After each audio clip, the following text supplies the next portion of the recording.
최근 블랙락이 리포트를 냈어요. 비트코인을 독특한 위험자산으로 분류합니다.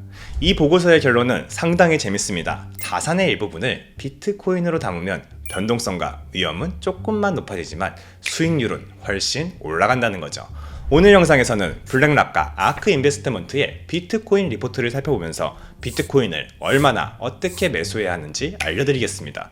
자산 규모 1등의 블랙락은 비트코인을 이렇게 정의합니다. 상관관계가 없다. 비트코인이 어떤 자산과도 상관관계가 없다고 말합니다. 이게 뭔 말이냐? 예를 들면 주식과 채권은 서로 반대로 움직입니다. 코로나 때 주식은 망했지만 채권은 폭등했습니다. 지금은 주식이 잘 나가니까 채권이 내려갑니다. 금융위기 때도 닷컴 버블 때도 똑같았습니다. 주식은 위험자산입니다. 채권은 안전자산입니다. 경기가 좋으면 위험자산으로 돈이 몰립니다. 경기가 폭락하면 안전자산으로 돈이 쏠립니다. 이 둘은 서로 반대로 움직입니다. 이걸 자산의 상관관계라고 부르는 겁니다. 비트코인은 엄청난 위험자산입니다. 지난 10년 동안 4번의 폭락이 있었고 그때마다 평균 84% 폭락했습니다. 2년마다 84% 폭락하면 위험자산입니다. 비트코인은 정말 위험합니다. 하지만 비트코인이 위험자산이라고 했죠. 위험자산은 안전자산과 반대로 움직여야 합니다.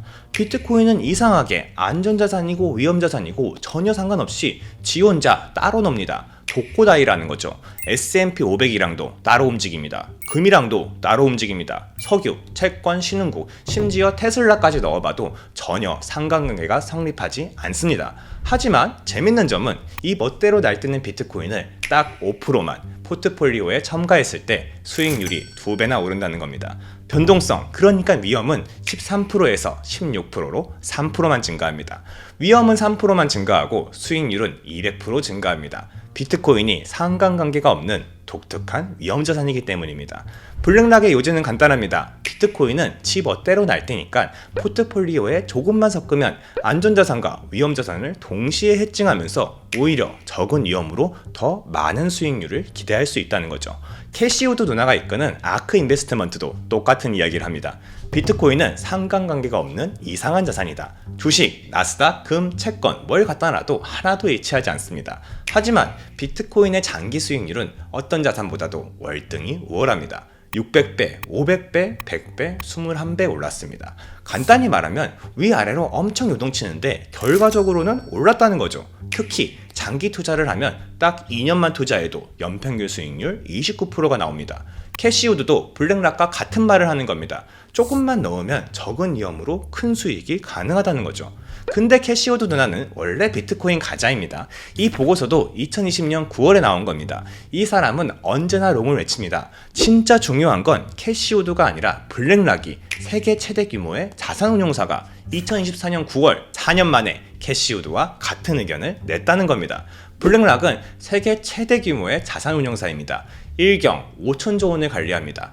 이 회사는 시장의 헤게모니를 주도합니다. 세상에서 가장 큰 돈으로 움직이는 집단입니다. 제 의견은 비트코인을 포트폴리오에 조금은 담아야 한다고 생각합니다.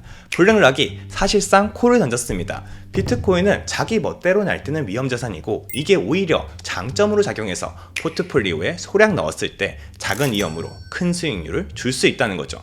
블랙락은 비트코인을 이미 50만 개나 샀습니다. 전체 발행량의 2.4%입니다. 블랙락의 자산 규모는 11조 달러입니다. 비트코인 50만 개는 500억 달러입니다. 비율로 따지면 0.5%입니다. 본인이 말한 대로 조금씩 긁어 모으고 있습니다. 블랙락이 콜을 던졌습니다. 큰 돈을 관리하는 모든 주체가 비트코인을 포트폴리오에 조금씩 넣고 있습니다. 하버드 대학 기금도 비트코인을 사고 있습니다. 호주 연기금도 비트코인을 사고 있습니다. 버지니아 공무원 연기금도 미시간주 연기금도 비트코인을 삽니다. 텍사스는 주 전략자산으로 비트코인 법안을 발의했습니다. 노르웨이 국부펀드는 국민 1인당 45달러씩 비트코인을 샀습니다. 여기서 재밌는 게 우리 국민연금도 비트코인 투자하고 있습니다. 1억 4천만 달러나 투자하고 있습니다. 현재 비트코인은 자산 규모 7등입니다. 노르웨이 국부펀드처럼 국민연금처럼 모든 연금과 자산운용사가 적은 위험과 높은 수익을 기대하면서 비트코인을 조금씩 포트폴리오에 담고 있는 겁니다.